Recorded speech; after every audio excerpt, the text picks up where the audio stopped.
All right, terrible op-eds. I love to hate them. Now I've got something magical for you today. But first, let's look at some really dumb headlines. Let's do a real clear world. We've got Beijing's return to grandeur. U.S. is losing the global south. How to reverse course. Why do they need to? Who runs the world?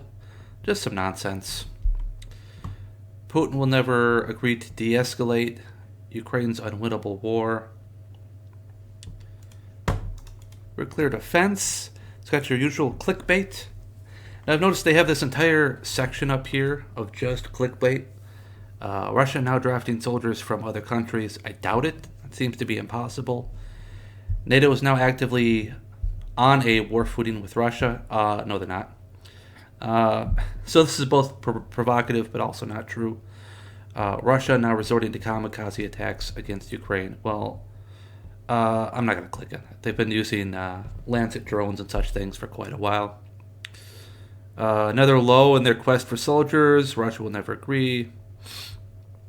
Russia releases video, proves they have U.S. weapons, so on and so forth. So let's talk about Russia, the narrative that Russia's having a hard time recruiting soldiers. They're not. We're sitting on maybe good Lord, 600 to 800,000 soldiers just waiting to go in. We're now hearing that they've got about 150,000 volunteers first 6 months, so they're on course for about 300,000 on top of the mobilization and everything else. So they've got no shortage of soldiers. And as usual, what is not being said? Well, what is not being said is that Ukraine has been sending in, and they brag about it, sending in retirees, women, and farmers and such people into Bakhmut. Bakhmut's been captured. They haven't admitted that yet, and they've been pulling in, dragooning in like 16-year-olds for quite a while. The war in Ukraine could bring back conscription to all of Europe. Wow, that doesn't sound like Russia is running out of soldiers. It sounds like Europe is running out of soldiers and thinking about getting into the fight here. Anyway, I skipped this one. Realists have a problem with realism. Now, this one, no paywall, all that good stuff. This is just bizarre. What is this sponsored content nonsense? So, let's read a little. Realists have a problem with realism. They've got a fur over a certain article. It takes them a few paragraphs to get to the article they're talking about. Talking about Keanu. I'm going to call him Keanu. They're talking about all the problems with the military, American military. God. Okay, we'll get to that. Where's page one? Gosh darn it. All right, Carlos Rao. So, one of the more interesting developments, return of realism. Realism return is not going over well. Pushback by the neocons. So, what he's doing is he's talking about Mr. Malcolm, I'm going to call him Keanu, in some magazine I've never heard of. And this person goes after some guy named Colby, who is being positioned as the realist. Now, one of the many reasons this article is so terrible is because the author, Mr. Rao, hold on, Rao, Fist of the North Star, Rao. I'm sure I'm not saying his name right.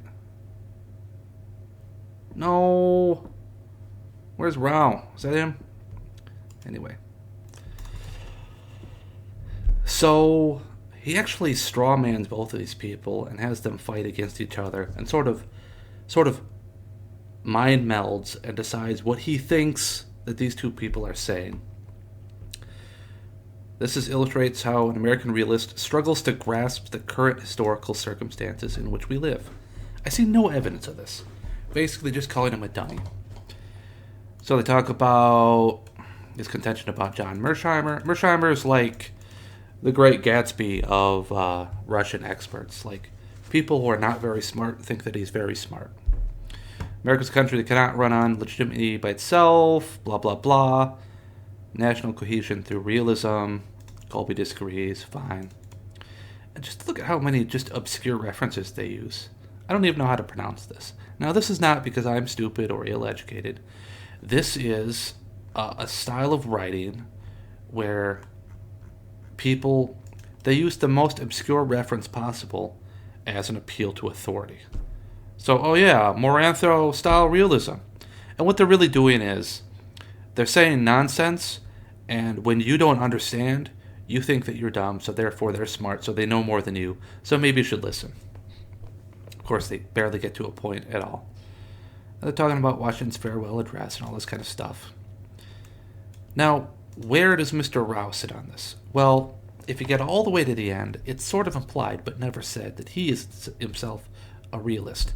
But I think he's actually just fence-sitting. But before we get to a point, instrumental in understanding this are the arguments put forward by one Walter A. McDougall in his magisterial book. What are they doing?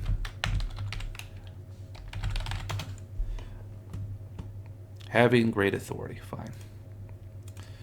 Not actually a magistrate. 97 book, Promised Land, Crusader State, the American encounter with the world since blah, blah, blah. Why are you bringing this guy up? I don't even see evidence that either of the authors that this person is critiquing reference this person. And this is not a person that is highly influential or they have a seminal work. It's not like he's Adam Smith and we all derive our understanding of geopolitics from this guy. And then they name drop someone else, an Ezra Stiles in a sermon, and so on and so on. Here they're talking about Guam, shift in tone. What are we talking about here? So it's here that Colby's defense runs dry. The liberal internationalist, read globalist, or neocon, neolibs, flaws with American foreign policy are not limited to the last 30 years. Rather, the foreign policy of the last 30 years, the culmination, and the inevitable political outcome, italics, of a shift in how America sees and understands itself dating back to a century. What does it have to do with anything? Is Americans' foreign policy good or bad? And if not good, then why? They're trying to suggest that American foreign policy is inherently, I guess the practicality of it is inherently dependent on how it views itself, which you could state is sort of narcissism or an illusion or a theory, if we're being, giving credit to them. They seem to be critical of Mr. Keanu's arguments as well. Now here's how I have wizards on my thumbnail. They're talking about magic. States, Keanu explains, run on magic, which if lost results in the eventual collapse of the state. The term can be understood as a shorthand for political legitimacy. What? Rome existed through Latin term, European kingdoms defended on divine right, Chinese dynasties lived and died by the will of heaven. Well, that's all basically true, but that's not really... I think they mean mojo here. But yeah, past societies existed on magic, and I think that's not a bad thing. You need to stand for something or you'll fall for anything. You need to have an ethos. You need to have an understanding of the world through the lens of something greater than yourself, or you'll fall.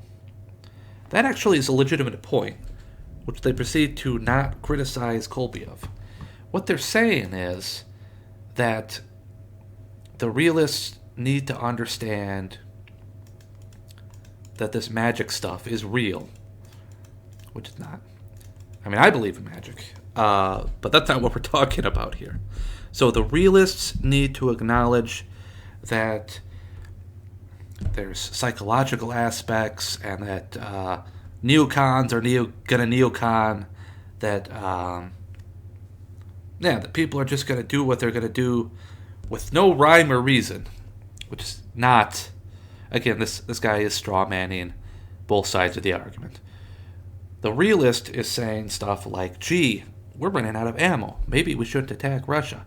And maybe we shouldn't start a second front against China, especially since they're working together. And, gee, maybe we're starting to fall behind on hypersonic weapons, and we can't make computer chips, and we've got all these supply chain quote-unquote issues. Maybe we shouldn't be picking fights right now. That's what the realists are saying. Not trying to argue with some other obscure author who's practically making up terms, yeah. And then, just to get into the weeds more, they start talking about, Mr. Rao does, about the Foundation series, which is apparently on Amazon. I don't know if they got a plug. This is like writing an op-ed, and you start talking about, Raid Shadow Legends. Anyway, this is just silly. So they talk about Foundation, and listen to this. The Empire's fears are only heightened. They talk about predicting the future. The Empire's fears are only heightened after a dramatic and devastating terrorist attack. Totally not an allusion to the 9/11 attacks. What are you talking about? No, what are you talking about? When was Foundation written? That was Isaac Asimov. I'm guessing the 70s? No. Gosh darn it. First published in 1942. Now, you may notice that 1942 was a lot prior to 2011. So this is like, what is this? This is writing in the fashion of a 14-year-old flippant girl child, and not, I don't know, like a professional. But I think at this point they just assume that people aren't actually reading this. By the way, I liked Foundation. Relive a random tangential story. When I was in middle school, maybe, I don't know, 7th grade, something like that, I did a book report where I read from Foundation. And it was this guy, Harry Seldon, talking about how he cracked the code and he knew what was going to happen in the future. And these other guys were skeptical of that. And when I got finished, I'm being serious, the teacher was like, why did you read that off? Why did you stand in front of the class and, I don't know, give us such a bad book? I think they just didn't like my delivery, but it was science fiction. It was a little obscure and perhaps hard to understand. But that just pops up in my memory here. Anyway, more nonsense. Yeah, no one is even selling anything. So mathematicians, in short, are less than helpful. Maybe they're making a metaphor that the mathematicians in this entirely fictional world, which are not the main character, should know better but don't. I mean, this whole thing is just a bunch of, you can read it if you want, national interest, blah, blah, blah. This is just terrible writing. Now, I'm sure the grammar is perfect. I'm sure the spelling is perfect. But what does this guy even say? Well, at the end, they bring up some questions, then proceed to not answer them, and then say the realists are best placed to tackle them. They should probably start doing so. So this guy's a fence sitter, a scarecrow. What is the correct term, right? Scarecrows both arguments, has them fight against each other, and devolves into talking about fiction, I guess. I mean, I don't know what to tell you, man. It's like when people try to prove a point by bringing up Harry Potter or something like this.